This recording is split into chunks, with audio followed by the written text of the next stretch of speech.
Hi, everybody. Welcome back to another exciting installment of Cooking with Manus.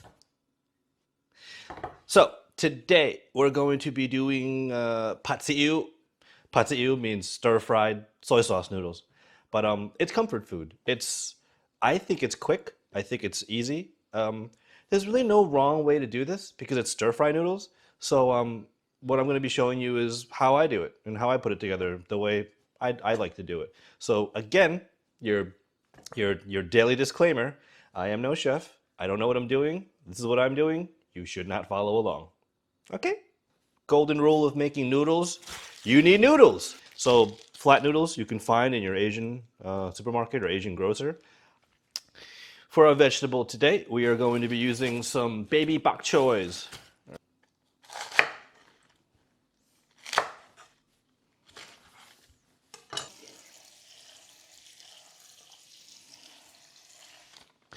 With these noodles, you can use whatever protein you'd like. Today, we're going to use chicken because that's what we have today.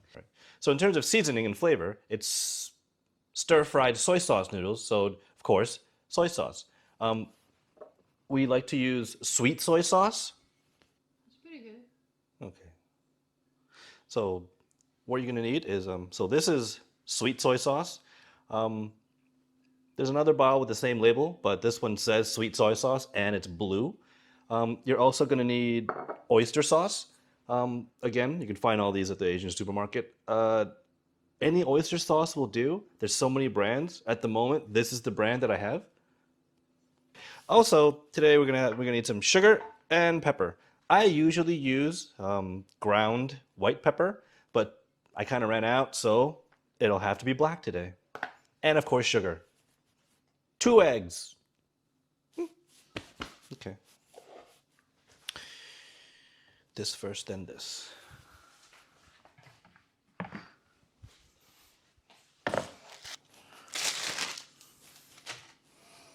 Let's see. Now, one of the advantages, or disadvantages, depending on how skilled or unskilled you are, of having an entire sheet of flat noodles is you can choose how big you want your noodles to be.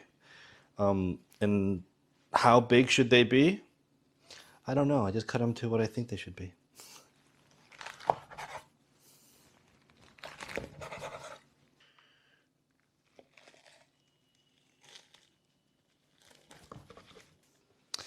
All right, and now comes the tedious part.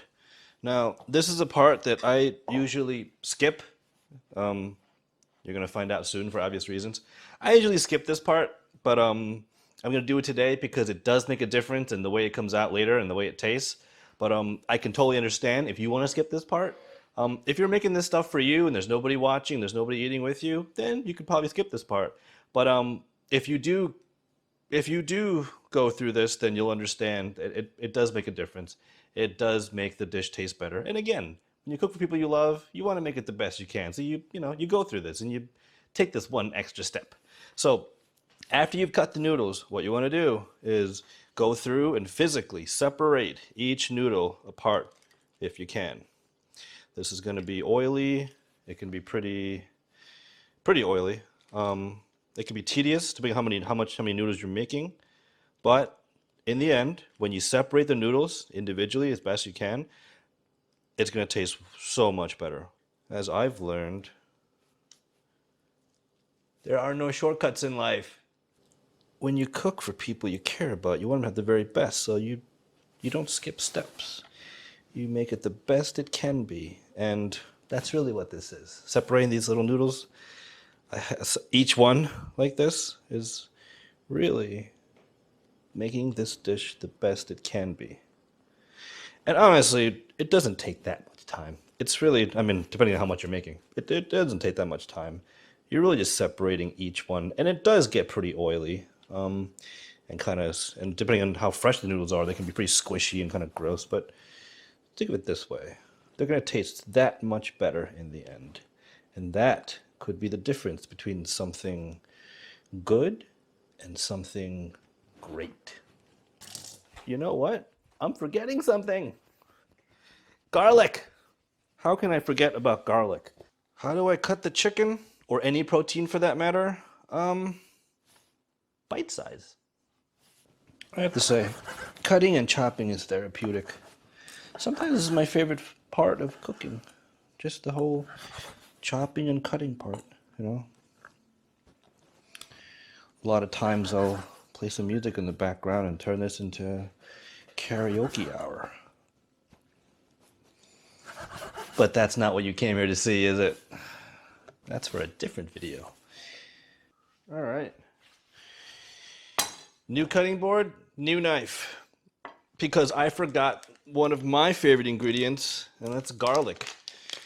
Should I be using fresh garlic now? Yes, I should be. But I don't have any fresh garlic right now. I haven't had any, delivered or had a chance to go to the grocery store yet. So this is what we have. So this is what we're going to use.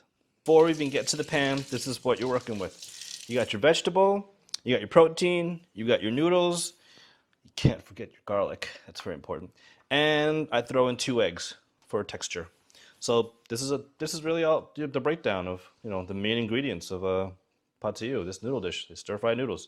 So let's go to the grill. All right, oil up your pan.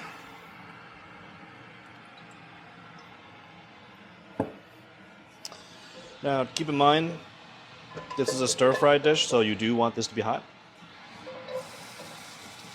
We're gonna get your garlic in there. Now the moment they get in there, they're gonna start cooking. You don't want them in there that long because you don't want them to fry. My take, put them right in.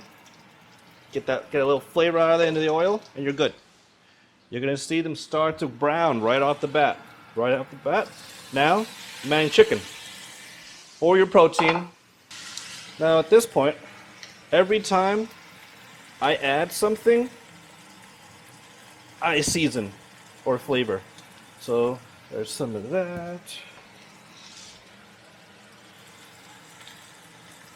There's some of that. There's some pepper. And cook. And again, at this point, it's whatever protein you want to use. Some things will cook faster than others. Because it's chicken, make sure this cooks through. Make sure you lose that transparency. Make sure these are cooked all the way through for safety. The reason you would use a pan like this or a wok for stir fry is because you want that heat.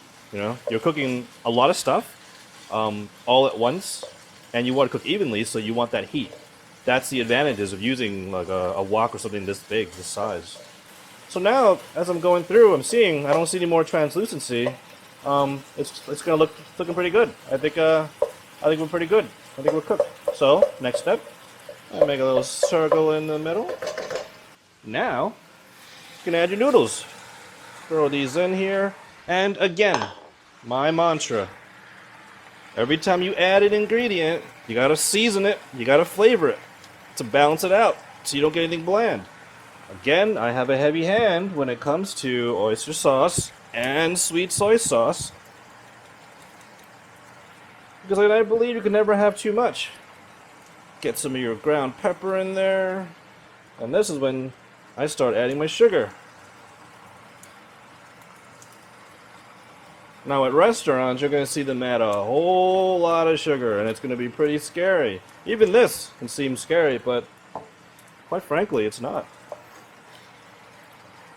Now you want to balance it out, making sure every single noodle that you separate individually before gets a little bit of love, a little bit of sauce, a little bit of oil, a little bit of seasoning.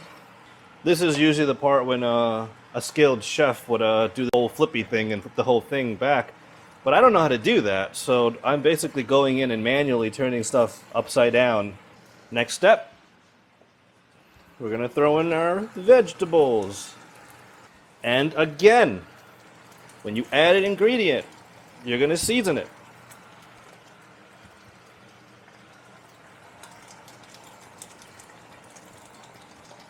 You'll start to notice that the vegetables, although they may start off like a ratio of 3 to 1 vegetable to noodle to protein, vegetables will start to shrink. they'll get a lot smaller. As you go through and you start to see that the vegetables are starting to be done, and how can I tell? I don't know. This experience, you can start to kind of tell that they look pretty good, and if they went any more, they would might get a little too dry because they've shrank at a certain rate. At this point, I'm going to grab the last two ingredients. Now I'm going to add my eggs.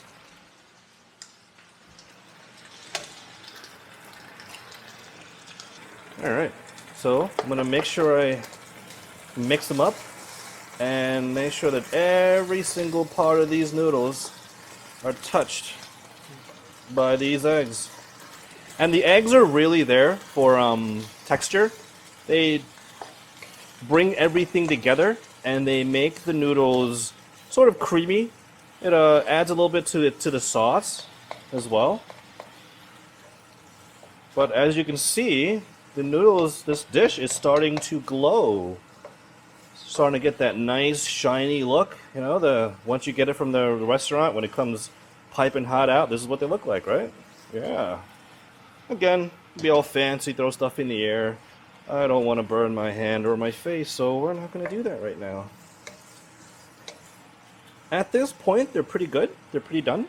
But, you know, I like to make sure that I, again, get some egg on everything, which kind of shows that you've gone through and properly stir-fried these noodles. Okay, these are good. So now,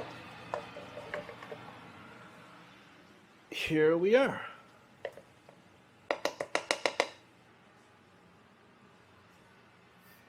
Here we are.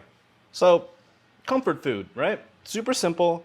It's basically getting the right ingredients, prepping them ahead of time, and just throwing them all in there. I'm gonna keep, you know, trying things out. You know, I'm gonna keep showing you what I do at home. I'm gonna keep going through this and showing you how easy this stuff is, and how, even though this is a Thai noodle dish, how it's really accessible, and all these ingredients, straight from here, local. So yeah, if you like what you see, I don't know, like, subscribe, all that fun stuff. But yeah, I'll see you again soon. Enjoy.